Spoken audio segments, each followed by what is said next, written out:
Good afternoon, बैठो। Thank you sir. कहाँ घर है ब्रजेश तुम्हारा? सर मेरा घर जहानाबाद है सर। जहानाबाद जिला है ना? यस। जहानाबाद जिला ऐतिहासिक रूप से बहुत प्रसिद्ध रहा है, किन कारणों से बताओ? सर कुख्यात और विख्यात दोनों रहा है सर। अगर मैं विख्यात की बात करूं तो वहाँ से अभी कुछ दिन पहले ही, कुछ वर्षों पहले वहाँ एक महेंद्र प्रसाद करके जो बिलेनियर थे, उनकी डेथ हो गई। और इसके अलावा उसकी पहचान की जाती थी पहले गेहूं और धान की खेती के द्वारा, जैसे की जाती कि वहाँ पर जो ज़मीन है वो काफ़ी उपजाऊ है उस सेंस में। और कुख्यात रहा वहाँ पर कई जातीय नरसंहार का दौर 1990 के दशक में, 80 के दशक में देखने को मिला। ऐतिहासिक रूप से मैंने कहा था, है ना, तुम हिस्ट्री के स्टूडेंट हो। जहानाबाद का इतिहास 30 साल में समेट दिया, उसके पहले का कोई इतिहास है जहानाबाद का भी नहीं है? अच्छा, ऐतिहासिक रूप से सर। Okay sir. हमने तो कहा ऐतिहासिक रूप से बहुत प्रसिद्ध रहा है, बहुत महत्वपूर्ण रहा है। बताओ ऐतिहासिक महत्व क्या है जहानाबाद जिले का? ऐतिहासिक सर, मौर्य युग में वहाँ पर जो बराबर पर्वत है, वहाँ पर कुछ अवशेष मिले हैं कि वहाँ पर जो एक संप्रदाय का नाम मैं भूल रहा हूँ, उनका प्रचलन रहा वहाँ पर। और फिर जहानाबाद मगध रेंज में ही, वहीं से कह सकते हैं कि मगध जो सत्ता थी उसका पहुँच भी वहाँ पर तक थी। और उसके बाद तो मिड काल में या मध्य काल में उतना प्रचलन नहीं रहा। केवल एक समय देखने को मिलता है कि जहानाबाद के नाम जहांआरा के नाम पे किया गया, और सबसे पहले वहीं मध्यकाल में औरंगजेब के समय में ही बाज़ार निर्माण हुआ वहाँ पर, जो आगे चलकर जहानाबाद के नाम से प्रसिद्ध हुआ। जहानाबाद की इकोनॉमी आपने कहा कि एग्रो बेस्ड है ना? तो एग्रो बेस्ड इकोनॉमी में इंडस्ट्री लगने की क्या क्या संभावना है, और उसको एग्रो बेस्ड इकोनॉमी को इंडस्ट्री बेस्ड या मैन्युफैक्चरिंग इकोनॉमी में कैसे बदला जा सकता है? सर एज ए होल पूरे बिहार के सेंस में हम जहानाबाद का पूछ रहे थे आपसे, आप बताइए। सर एग्रो वेस्ट को इंडस्ट्री में बदलने का सबसे बेस्ट उपाय है जो किसान हैं उन तक पहुंच आसान किया जाए। उनका जो विपणन है उसको आसान करके फिर इंडस्ट्री को प्लांट किया जाए। और साथ ही साथ वहाँ जो इन सीटू डेवलपमेंट है या इन सीटू एग्री सिस्टम, जैसे अभी हाल में डेवलप किया जा रहा है अभी सरोवर, नहर, पानी इत्यादि को, तो उसमें एक्वाकल्चर भी कर सकते हैं ताकि वहाँ किसानों को अधिक आय हो सके। नकदी फसल की खेती की जा सकती है उन ग्राउंड लेवल पे। इसके अलावा जीविका और अन्य एसएचजी के मदद से उन फसलों को लाया जा सकता है एक समूह में, और फिर उसको प्लांट में डिपोज करके प्लांट किसी चीज़ का कह सकते उद्योग भी लगाया जा सकता है।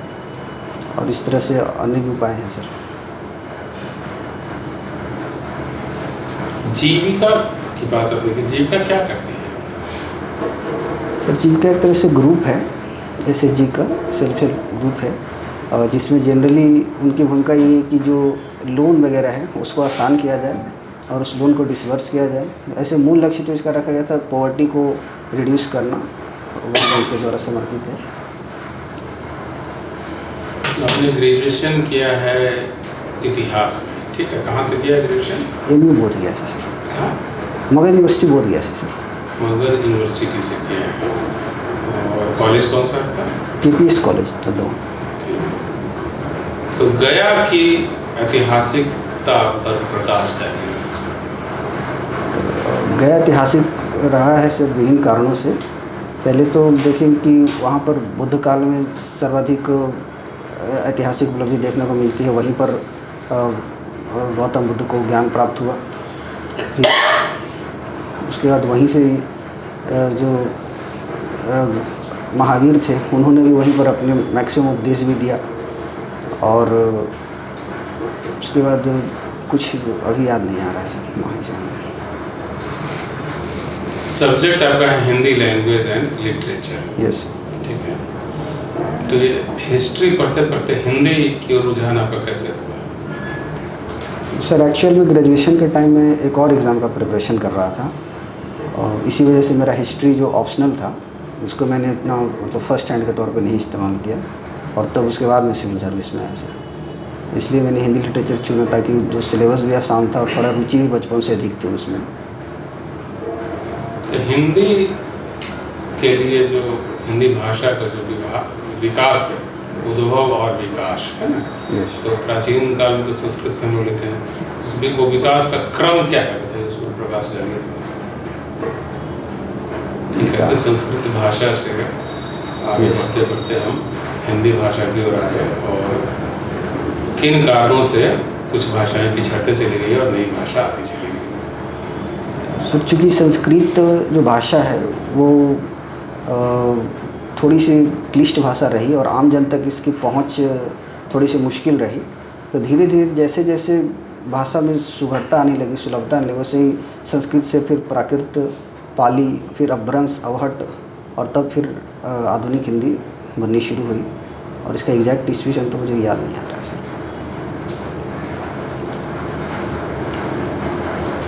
तो जो मध्यकाल में अपभ्रंश और अवहट का विकास हुआ, यस, अवहट और अपभ्रंश इन दोनों भाषाओं में मूल अंतर क्या है?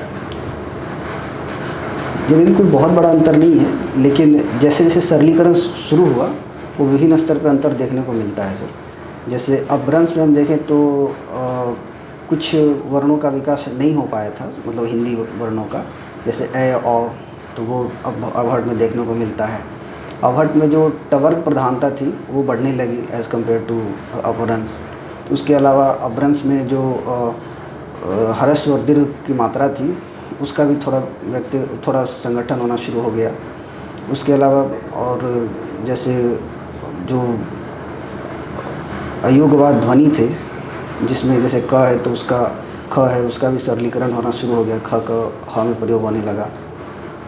और उसके बाद कुछ व्याकरणिक बदलाव भी देखने को मिला, अपभ्रंश अवहट में नए नए शब्द भी आने लगे। आपने लिखा अपने हॉबी में कि writing novels and stories are your hobby, okay, reading and writing. Have you written any novel? Sir लिखना था reading and writing stories only, and reading novels and writing stories. अच्छा, इससे गलती से आपने लिख दिया, कोई बात नहीं। तो आप बताइए कि भारत में जब चूँकि साहित्य के विद्यार्थी रहे हैं, तो मध्यकाल में हिंदी काव्य का विकास प्रारंभ हो जाता है, जो क्षेत्रीय भाषाएं थी उसमें। मध्यकालीन काव्य धारा जो है वह किन दो उपधाराओं में विभक्त होकर के आगे बढ़ी, और उसके प्रमुख कवि कौन कौन से थे? मध्यकाल में तो जनरली जो काव्यधारा मिलती है वो सगुण और निर्गुण काव्यधारा मिलती है।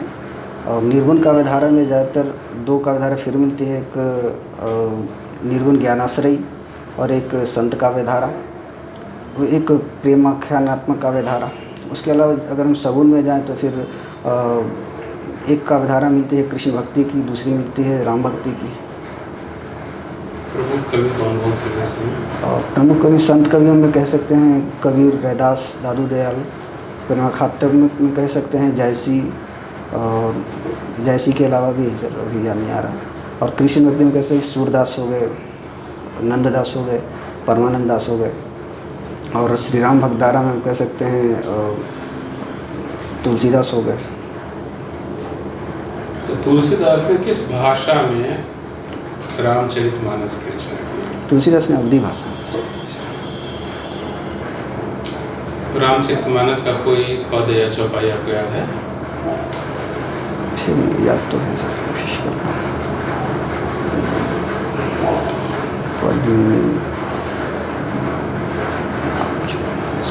किसी भी खंड से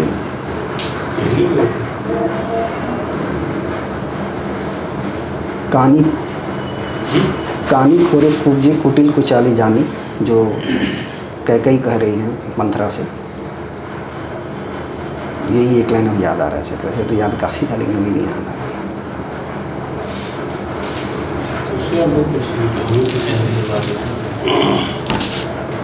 आप सरकारी योजनाओं को देखते हैं, यस, तो आपको क्या लगता है केंद्र द्वारा जो योजनाएं चलाई जा रही हैं, जी सर, उनके कंपेरिजन में उनका अगर हम लोग कंपेयर करें राज्य की योजनाओं से, यस, तो दोनों में क्या भिन्नता है और दोनों में किन योजनाओं को आप मतलब अच्छा समझते हैं, केंद्र की योजनाओं को कि राज्य की योजनाओं सर जहाँ तक अच्छी समझ की बात है तो हम देखेंगे कई सारी केंद्र की योजनाएं भी काफ़ी सफल रही है और कई सारी राज्य की योजनाएं भी सफल रही है और कहीं कहीं केंद्र की योजनाएं भी देखें कि बहुत व्यापक स्तर पर सफल नहीं हो पाई है और राज्य की भी नहीं हो पा रही। तो ये तो थोड़ा योजना पर डिपेंड करता है, उसके इम्प्लीमेंटेशन पर डिपेंड करता है सर।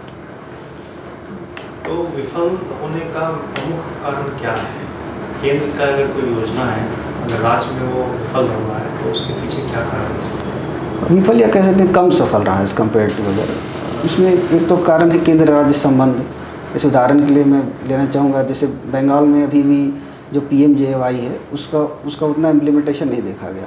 इसके अलावा कई सारी योजनाएं रही केंद्र की कुछ उसमें वेस्ट बंगाल ने अपने आप को डिक्लाइन ही कर लिया, तो इस वजह से भी रहा। दूसरा एलोकेशन समय पे केंद्र द्वारा नहीं दिया गया, राज्य द्वारा भी नहीं दिया गया, तो इस वजह से भी। तत्काल अभी जो राज्य हमारा जो सरकार है यस, उसको आप कितना सफल समझते हैं योजनाओं को कराने में, इम्प्लीमेंटेशन मैं काफ़ी सफल समझता हूँ सर, हालांकि चैलेंजेस है उसमें भी। चैलेंजेस है? यस। ठीक है, आपने सूचना का अधिकार के बारे में सुना है? यस, उसका क्या प्रक्रिया है बता सकते हैं? अगर आपको सूचना के अधिकार के तहत कोई जानकारी चाहिए, यस कैसे प्राप्त करेंगे? सर एग्जैक्ट मैकेनिज्म नहीं पता। इसका शुरुआत कैसे हुआ था, किसने किया? शुरुआत सर इस सन 2005 ईस्वी में RTA एक्ट लाया गया, उसके बाद से इसको इम्प्लीमेंट किया गया सर।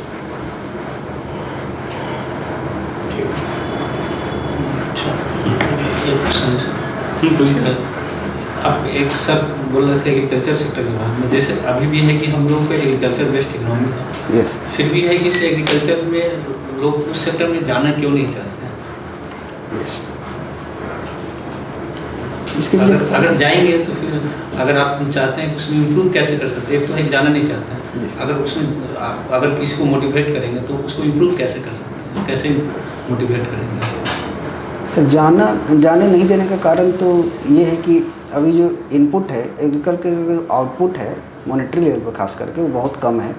उससे कहीं अधिक लोग माइग्रेट करके अर्न करना आसान समझते हैं, जॉब लेकर करना आसान समझते हैं।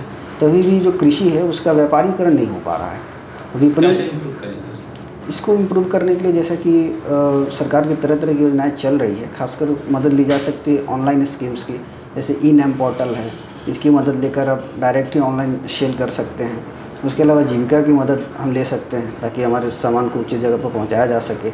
और तीसरा कई सारे जो टेक्नोलॉजीज़ हैं, जैसे ड्रोन टेक्नोलॉजीज़ या अदर जो टेक्नोलॉजी है, सेल्फ प्लॉगिंग टेक्नोलॉजी है, इसका इस्तेमाल अगर किसान करता है तो कह सकते हैं कि जल्दी किसानों की खेती भी हो जाएगी और उसका जो आउटपुट है वो निकल जाएगा।